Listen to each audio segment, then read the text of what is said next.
1년 지계 막여 수고, 그리고 10년 지계 막여 수목, 종신 지계 막여 수인이라고 하는 말이 있습니다. 이 말은 중국의 제나라 제상이었던 관중이 말한 것입니다. 우리나라 말로 해석하면 이런 것입니다. 하나의 계획은 곡식을 심는 일만 한 것이 없고 10년의 계획은 나무를 심는 일만 한 것이 없고 평생의 계획은 인재를 양성하는 것만 한 것이 없다라고 하는 말입니다. 가장 큰 농사가 어떤 농사냐라고 이야기했을 때 자식 농사요, 그리고 다음 세대를 키우는 데 있다는 것을 우리에게 교훈하고 있는 것입니다. 그러므로 교육을 가리켜서 100년 대계다 이렇게 말을 하기도 합니다. 교육은 현재가 아니라 미래를 위한 것입니다. 그렇기 때문에 중요성을 종종 놓쳐버리기도 하고 우리가 좀 더 관심을 갖고 있지 않으면은, 그리고 집중하지 않으면 우리가 그 기회를 놓칠 수도 있다는 것입니다. 오늘은 우리가 교회 교육 주일로 지키는 날입니다. 특히 주일학교를 위해서 또 교사들을 위해서 여러분 기도해 주시고 또한 많이 헌신하는 그런 은혜가 우리가 있기를 소망합니다. 기독교 교육의 핵심이라고 말할 수 있는 것은 이제 하나님을 경외하는 법을 가르치는 것입니다. 그래서 기독교 교육이 뭐냐라고 이야기했을 때 우리는 하나님을 경외하는 것을 가르치는 것입니다. 그리고 하나님을 경외하는 자가 경건하게 사는 법을 가르치는 것입니다. 그래서 하나님을 경외하고 경건하게 사는 법을 가르치는 것이고, 그리고 일상의 삶 속에서 하나님을 경험하도록 하는 것이 그 기독교 교육이다라고 말할 수 있습니다. 그래서 기독교 교육을 정의하는 것은 이렇게 정의할 수 있습니다. 하나님을 경외하며 경건하게 살아가며 일상의 삶 속에서 하나님의 살아계신 역사하심을 경험하는 자로 살아갈 수 있도록 양육하는 것이다 라고 하는 것입니다. 사사기 2장 10절의 말씀을 보겠습니다. 함께합니다. 그 세대의 사람도 다 그 조상들에게로 돌아갔고 그 후에 일어난 다른 세대는 여호와를 알지 못하며 여호와께서 이스라엘 위하여 행하신 일도 알지 못하였더라 라고는 말씀을 합니다. 여기서 매우 중요한 이야기를 합니다. 다음 세대가 다른 세대가 되었다라는 것입니다. 그 다른 세대는 어떤 세대였습니까? 하나님을 알지 못하는 세대입니다.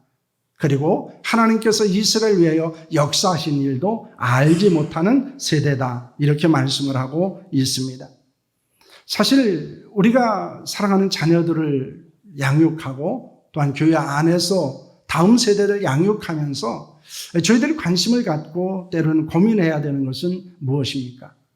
우리의 다음 세대들이 다른 세대가 되지 않는 것입니다. 어떤 분들은 좀 더 나가서 이런 이야기를 합니다. 다음 세대가 마지막 세대가 되어서는 안 된다라는 것입니다. 다시 말하면은 하나님을 섬기고 하나님을 아는 마지막 세대가 되어서는 안 된다는 것입니다. 이것은 우리가 자녀들이 때로는 우리의 교회의 학생들이 하나님을 온전히 알고 섬기고 그리고 그들이 하나님을 증거하는 자로 살아가야 된다는 것을 말씀하고 있는 것입니다. 어린아이를 키우려면 온 마을 사람들이 필요하다라고는 말이 있습니다. 이 말은 교회 교육에서 똑같이 적용되어질 수 있는 것입니다.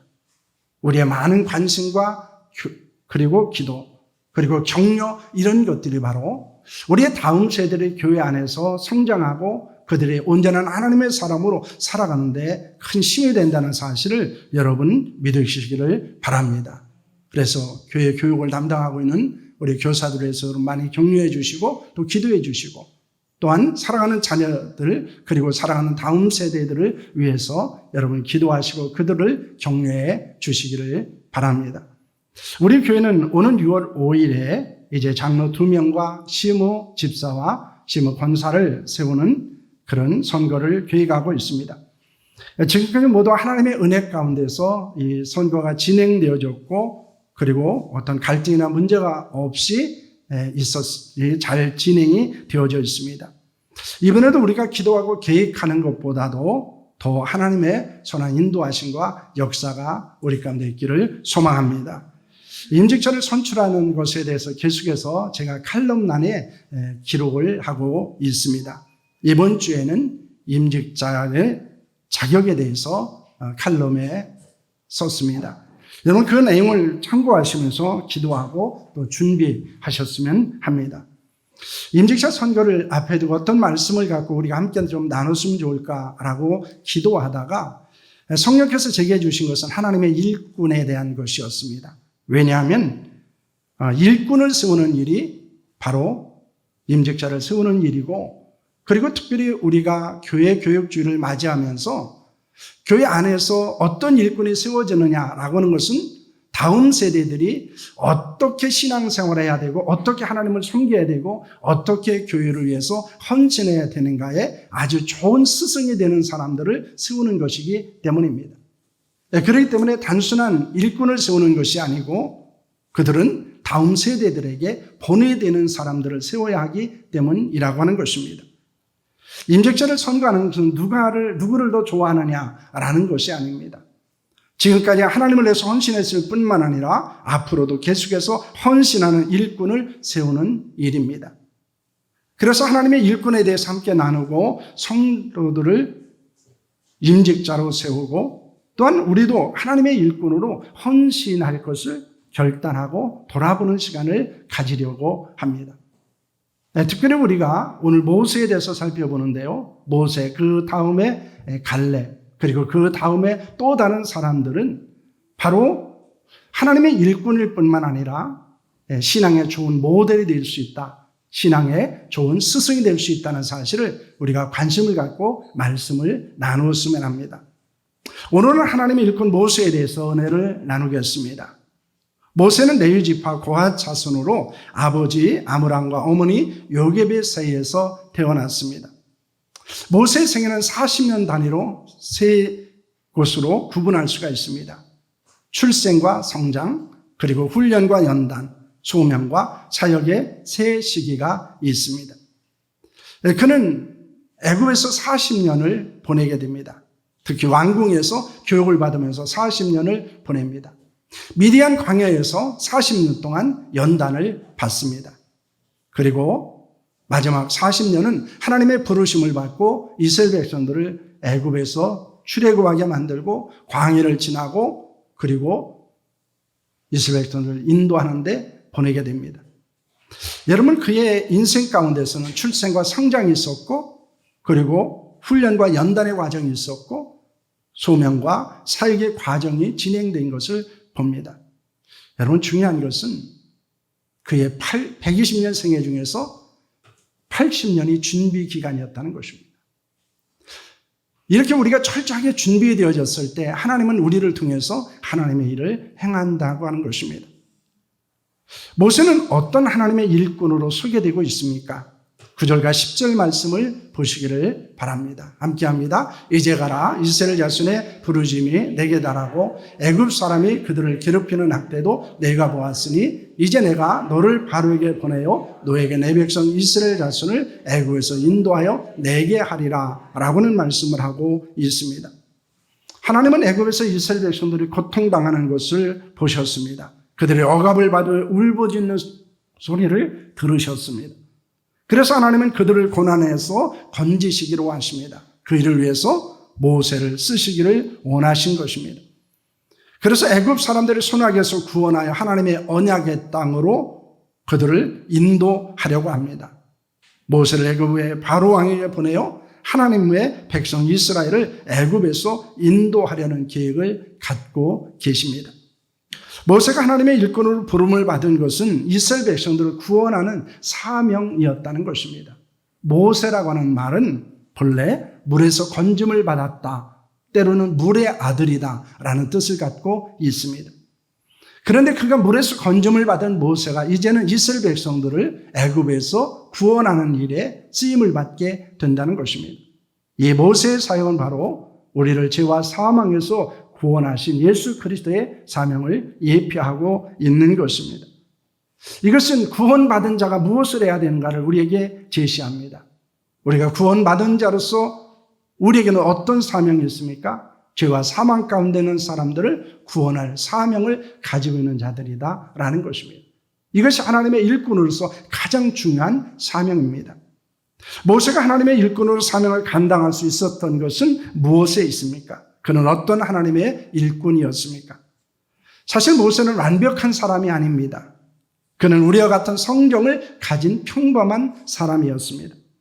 모세는 하나님의 일꾼으로 부름을 받았을 때 무엇이라고 말합니까? 첫째는 자신은 자격이 없다고 말합니다. 11절 말씀을 보시기를 바랍니다. 함께합니다. 모세가 하나님께 아뢰되 내가 누구에게 바로에게 가며 이스라엘 자손을 애굽에서 인도하여 내리까? 라고는 말씀을 합니다. 모세가 하나님께 이런 질문을 합니다. 제가 무엇이라고 감히 바로에게 가겠습니까? 이스라엘 자손을 애굽에서 이끌어낼 수 있습니까? 라고는 질문을 하게 됩니다. 이것은 내가 이스라엘 백성들을 대표하는 사람이 아닙니다라는 것입니다. 그럴 만한 자격이 없는 사람이라고 말합니다. 왜냐하면 그 당시 모세는 이스라엘을 괴롭히는 애굽 사람을 죽이고 도망자로서 미디안에서 평범하게 양을 치는 목자로 살고 있었기 때문입니다. 그러므로 이스라엘 백성을 이끌고 애굽에서 나올 자격이 그에게는 없다고 말하는 것입니다. 실질적으로 모세는 이스라엘 대표하는 사람이 아니었습니다. 둘째로 능력이 없다고 말합니다. 출애굽기 6장 12절입니다. 함께합니다. 모세가 여호와 앞에 아뢰되 이르되 이스라엘 자손도 내 말을 듣지 아니하거든 바로가 어찌 들으리까? 나는 입이 둔한 자니이다 라는 말을 합니다. 모세는 이스라엘 백성들을 애굽에서 나가게 할 것이라는 하나님의 말씀을 전합니다. 그러자 이스라엘 백성들이 마음이 상하고 혹독한 노예 생활에 시달렸기 때문에 모세의 말을 듣지 않습니다. 그러자 모세는 이스라엘 백성들도 자신의 말을 듣지 않는데 어떻게 강팍한 바로가 자신의 말을 들을 수 있느냐라고 하나님께 반문합니다. 그는 자신의 입이 둔하여 누구도 설득할 수 있는 능력이 자신에게는 없다고 말합니다. 자신의 동족이었던 이스라엘 백성들을 설득할 수 없는데 어떻게 바로를 설득할 수 있습니까? 내게는 그런 능력이 전혀 없습니다 라고 말하는 것입니다. 모세는 거짓이 아닙니다. 그는 이스라엘 백성을 대표하는 지도자도 아니었습니다. 말을 아주 유창하게 잘하는 사람도 아니었습니다. 그런데 모세가 모르는 것이 있습니다. 그것은 하나님의 일꾼으로 부르신 분이 하나님이라는 것입니다. 하나님이 세우시면, 하나님이 부르시면 권위도 주시고 직분도 주시고 감당할 수 있는 능력도 주신다는 것입니다. 중요한 것은 하나님의 부르심에 순종하고 일꾼으로 헌신하는 데 있는 것입니다. 제가 목회를 하면서 아주 절실하게 느끼고 발견한 것이 있습니다. 교회 일은 주를 위한 헌신은 못하는 게 아니라 안 하는 것이다라는 것입니다. 순종하면 할 수 있어요. 믿음으로 나가면 할 수 있습니다. 그런데 우리는 나는 자격이 없다고 말합니다. 나는 능력이 없다고 말합니다. 이 집권자를 세우는 선교를 하거나 임명을 할 때 종종 듣는 이야기가 있습니다. 그 이야기는 오늘 모세가 했던 이야기와 똑같습니다. 목사님, 저는 자격이 없어요. 목사님, 저는 능력이 없어서 그 일을 감당할 수 없습니다 라고 하는 것입니다. 우리가 하나님의 일꾼으로 헌신하는 것은 충분한 자격과 능력이 있어서 세우는 것이 아닙니다. 하나님께서 인정하셨기 때문에 자격이 주어지는 것이고 헌신할 수 있는 능력을 하나님이 주시기 때문에 그 일을 감당하게 되는 것입니다. 그러므로 감사함으로 받고 순종하며 헌신할 수 있기를 축원합니다. 모세는 하나님의 일꾼으로 어떤 사람이었습니까? 무엇이 그로 하여금 하나님의 일꾼으로 헌신할 수 있게 만들었습니까? 첫째, 그는 믿음의 사람이었습니다.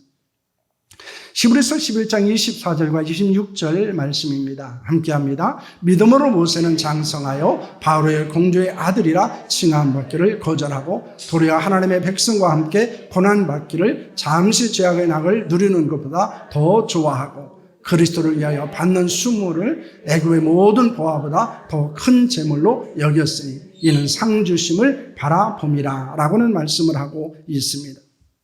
여러분, 모세의 믿음은 무엇으로 나타났습니까? 애굽의 공주의 아들이 되는 것을 거절합니다. 일시적으로 쾌락을 누리는 것보다 하나님의 백성과 함께 고통받는 것을 선택하게 됩니다. 약속된 메시아에서 받는 고난을 애굽의 보물보다 더 귀한 것으로 여기게 됩니다. 바로의 분노를 두려워하지 않고 애굽을 떠나게 됩니다. 그는 보이지 않는 하나님을 보는 것 같이 인내하며 하나님의 주실 상을 바라보았다라고 말합니다. 우리가 하나님의 일꾼을 헌신하는 데 필요한 것이 믿음입니다. 가장 기본적인 것이 믿음입니다. 그 믿음은 무엇입니까? 세상의 영광과 쾌락을 거절하고 포기하는 것입니다. 뿐만 아니라 복음과 교회를 위한 고난을 재물보다도 값진 것으로 여기고 선택하는 것입니다. 하나님과 상급을 바라보고 인내하는 것입니다. 그러므로 믿음이라고 하는 것은 무엇입니까? 거절하고 선택하고 바라보고 인내하는 것입니다. 이것이 믿음입니다. 우리가 주를 위해서 헌신한다고 할 때, 우리가 주의 일꾼으로 헌신할 때 필요한 것은 믿음인데, 그 믿음은 우리로 하여금 거절하게 하고 선택하게 하고 바라보게 하고 인내하게 만든다는 것입니다. 그러므로 믿음이 있어야 하나님의 일꾼으로 헌신할 수 있는 줄로 믿으시기를 바랍니다. 그렇게 헌신할 수 있기를 축원합니다. 둘째는 기도의 사람입니다. 출애굽기 15장 24절과 25절 말씀입니다. 함께합니다. 백성 모세에게 원망하여 이르되 우리가 무엇을 마실까 하며 모세가 여호와께 부르짖었더니 여호와께서 그에게 한 나무를 가리키시니 그가 그 물에 던지니 물이 달게 되었더라. 거기서 여호와께서 그를 위하여 법도와 율례를 정하시고 그들을 시험하실세라고는 말씀을 합니다. 이스라엘 백성은 홍해를 건너 수르 광야에 들어가게 됩니다. 사흘길을 걸었지만 먹을 물을 얻지 못했습니다. 마라에 도착했지만 그 물이 써서 먹을 수 없게 되었습니다. 그때 백성들은 하나님과 모세를 원망하기 시작했습니다. 여러분, 반면에 모세는 어떻게 했습니까? 하나님께 부르짖었다 이렇게 말합니다. 이 백성들과 모세의 차이가 어디에 있을까요? 광야의 생활 가운데 백성들은 어떤 문제가 있거나 어떤 어려움이 있으면 항상 불평과 원망을 했습니다. 모세는 그럴 때마다 하나님 앞에 무릎을 꿇고 기도했습니다. 하나님의 일꾼은 어떤 문제가 있으면 하나님과 사람을 원망하지 않습니다. 불평하지 않습니다. 낙심하지 않습니다. 절망하지 않습니다. 오히려 그들은 문제가 크면 클수록, 고난이 심하면 심할수록 하나님 앞에 더 간절하게 부르짖습니다. 우리가 인생을 살아가고 직분을 감당하기 위해서는 많은 갈등과 문제가 일어날 수 있습니다. 그때 원망하고 불평하는 자가 아니라 하나님 앞에 무릎을 꿇고 기도하는 사람이 되어야 합니다. 하나님은 기도하는 사람을 통해서 위대한 역사를 이루어 가십니다. 원망하고 불평하고 낙심하고 절망하는 사람들을 통해서 하나님은 일하시지 않는다는 것입니다. 우리가 교회를 섬기고 때로는 복음을 위해서 헌신하는 데 있어서 이것은 매우 중요한 것입니다. 내가 인생의 위기에 대해서, 고난과 역경에 대해서 어떻게 반응하고 있는가라는 것입니다. 때로는 원망하고 불평할 수도 있죠. 낙심하고 절망할 수도 있습니다. 반면에 오히려 하나님 앞에 절박하고 간절한 기도를 드리는 수도 있습니다. 바로 이것을 어떻게 하느냐, 그리고 무엇을 선택하느냐라고 하는 것이 우리의 믿음입니다. 그리고 그것이 우리가 하나님의 손에서 쓰임받는 길이라는 것을 믿으시기를 바랍니다. 그러므로 원망하고 낙심하는 자들이 아니라 하나님 앞에 기도하는 자들이 될 수 있기를 소망합니다. 셋째는 희생의 사람입니다. 출애굽기 32장 31절과 32절의 말씀입니다. 함께합니다. 모세가 여호와께로 다시 나가 여짜오되 슬프도소이다. 이 백성이 자기를 위하여 금신을 만들어 싸우니 큰 죄를 범하였나이다. 그러나 이제 그들의 죄를 사하시옵소서. 그렇지 아니하시오면 원하건대 주께서 기록하신 책에서 내 이름을 지워버려 주옵소서라고는 말씀을 합니다. 모세가 산에서 늦게 내려오자 백성들은 아론에게 자신들을 인도할 신을 만들어 달라고 말합니다. 그래서 그는 금송아지 우상을 만들어 놓고 제단을 쌓습니다. 번제와 화목제를 드리고 우상을 숭배하게 됩니다. 모세는 그런 이스라엘 백성들을 보고 슬퍼하고 하나님께 나아갔습니다. 그는 하나님께 백성들의 죄를 사해달라고 기도합니다. 그렇지 않으면 자신의 이름을 책에서 지워달라고 말합니다. 이것은 하나님을 위한 원망이 아닙니다. 하나님을 협박하는 것도 아닙니다. 자신을 희생하기까지 백성들을 죄사함을 얻게 하려는 노력입니다. 하나님의 일꾼에게 요구되는 것은 희생과 책임입니다. 누가 희생할 수 있습니까? 자신에게 주어진 직분과 사역을 책임지는 사람이 희생하는 것입니다. 어디까지 책임을 감당해야 됩니까? 자신을 희생하는 데까지 나가야 합니다. 그러면 우리가 직분자가 된다는 것, 그리고 우리가 하나님의 일꾼으로 살아간다고 하는 것은 이 책임과 희생이 있어야 함을 우리에게 말씀하고 있습니다. 하나님의 밀이 땅에 떨어져 죽으면 많은 열매를 맺는 것처럼 자신을 희생함으로 하나님의 교회를 세우고 살리는 자가 될 수 있기를 축원합니다. 그래서 내 자신을 희생하는 사람이 헌신할 수 있습니다. 그리고 세우는 자가 되고 살리는 자가 될 수 있는 줄로 믿으시기를 바랍니다. 넷째는 온유한 사람입니다. 민수기 12장 3절 말씀인데요. 함께합니다. 이 사람 모세는 온유함이 지면의 모든 사람보다 더하더라 라고 하는 말씀을 합니다. 모세가 구스 여자를 아내로 맞이했을 때 형 아론과 누이 미리암이 비방하며 투덜거리게 됩니다. 그들의 말은 하나님이 들으시고 무엇이라고 말씀을 하십니까? 바로 이 말씀을 하셨습니다. 모세는 온유함이 지면의 모든 사람보다 더하더라 라는 말씀을 하셨습니다. 온유라고 하는 말은 헬라어로 프라비스라고 하는 말인데요. 이것은 단순히 마음이 따뜻하다, 부드럽다 이것을 말하는 것이 아닙니다. 본래 이 프라비스라고 하는 이 말은 어디에 사용되었냐 하면 야생의 짐승을 잘 길들여서 그가 주인의 말을 잘 따르는 것을 온유함이라고 표현을 하고 있습니다. 길들여야 하는 짐승에게는 엄청난 힘이 있습니다. 그런데 그 힘이 절제되거나 통제되지 않으면 그 힘은 파기적으로 변하게 된다는 것입니다. 여러분, 온유한 짐승은 엄청난 힘을 매우 유용하게 사용한다는 것입니다. 모세는 처음부터 온유한 사람이 아니었습니다. 그는 과격했습니다. 충동적이었습니다. 혈기가 많은 사람이었습니다. 그러나 하나님과 사람들과 상황에서 길들여집니다. 그리고 온유한 사람이 되었습니다. 많은 지혜와 지식과 능력과 은사가 있어도 길들여지지 않는 사람은 그것을 유용하게 사용하지 못한다는 것입니다. 여러분, 종종 교회에서 어떤 갈등이나 문제를 일으키는 사람은 많은 것을 가진 사람입니다. 개인적으로는 참 안타까워요. 왜냐하면 그는 많은 지혜도 있어요. 많이 배우기도 했습니다. 또한 가지고 있는 소유도 많습니다. 때로는 말을 잘하기도 합니다. 또 하나님이 주신 은사도 너무나 많아요. 그런데 문제는 어디에 있습니까? 통제되거나 절제되지 않는다는 거예요. 하나님의 손에서 잘 유용하게 조정되지 않는다는 것입니다. 여러분, 우리도 마찬가지예요. 우리가 성령 안에서 절제하고 통제되지 않으면 우리는 갈등과 분열을 일으키고 상처와 아픔을 주는 자가 될 수밖에 없습니다. 우리를 통해서 하나님이 일하시지 않는다는 거예요. 여러분, 그렇기 때문에 우리는 많은 것을 하나님 앞에 달라고 기도하셔야 돼요. 하지만 그보다 더 중요한 기도가 있습니다. 온유한 사람이 되는 것입니다. 하나님의 거룩한 은혜 안에서 우리가 통제되어지고 절제되는 자가 되기를 기도하셔야 합니다. 하나님이 쓰시기에 편한 자가 되기를 위해서 기도하셔야 한다는 것입니다. 하나님의 일꾼은 온유한 사람입니다. 성령 충만함으로 절제하고 통제함으로 하나님의 뜻을 이루는 자로 살아갈 수 있기를 축원합니다.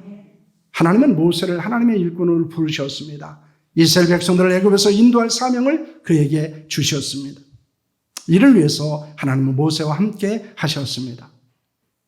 그리고 하나님을 알려주셨고 하나님을 경험하도록 만드셨습니다. 그에게는 능력도 주셨고 동역자도 허락하여 주셨습니다. 모세만 아니라 우리도 하나님의 일꾼입니다. 하나님의 일꾼은 사명을 받은 자들입니다. 그런데 우리가 하나님의 일꾼으로 살아가기 위해서는 어떻게 해야 됩니까? 믿음의 사람이 되어야 한다는 거예요. 기도의 사람이 되어야 한다는 것입니다. 희생의 사람이 되어야 합니다. 온유한 사람이 되어야 합니다. 특히 중요한 것은 신앙과 인격이 갖춰져야 됩니다. 그럴 때 하나님을 위해서 쓰임을 받을 수 있다고 하는 것입니다. 아무리 많은 능력이 있어도, 아무리 많은 은사가 있어도 하나님 앞에 잘 길들여지지 않는다면 하나님이 쓰시기에 매우 불편하시다는 거예요. 그래서 사용할 수가 없습니다. 우리가 이 모세를 통해서 발견하는 것은 하나님의 손에서 잘 길들여졌다는 거예요. 그리고 하나님이 쓰시기에 합당한 자가 되었다는 것입니다. 우리가 이 선교를 준비하면서 기도해야 되는 것이 있습니다. 그것은 이렇게 모세처럼 믿음과 기도와 희생과 온유한 사람을 세우는 것입니다. 뿐만 아니라 지금 우리가 직분을 받고 하나님을 위해서 헌신해야 하는 자로서 우리도 믿음과 기도와 희생과 온유한 사람이 되어야 한다는 것입니다. 왜냐하면 그래야 하나님이 쓰시기 때문이에요. 하나님이 우리 교회를 위해서 그들을 세우고 그들과 함께 역사하시기 때문입니다. 저는 이 모세와 같은 일꾼이 세워지기를 소망합니다. 뿐만 아니라 우리가 모세 같은 일꾼이 되었으면 합니다. 요즘 우리는 위인이 없는 시대를 살아가고 있다고 말합니다. 신앙인으로서 모델이 없어요. 어른이 없다고 말하기도 합니다. 그런데 성경에 우리에게 주는 많은 성경의 인물들이 있습니다. 제가 이 임직자 선교를 준비하면서 이 말씀을 준비하는 이유도 여기에 있습니다. 성경에서 스승을 찾자는 거예요. 성경에서 모델을 찾자는 것입니다. 성경에서 나타난 그 사람처럼 우리도 헌신하고 우리도 충성하고 우리도 섬기는 자로 살아가기를 소망합니다. 그럴 때 하나님은 그들을 통해서 역사하시고 우리를 통해서 역사하시고 사랑하는 교회를 통해서 역사하시는 줄로 믿으시기를 바랍니다. 하나님의 쓰시기에 합당한 일꾼이 될 수 있기를 축원합니다. 기도하겠습니다.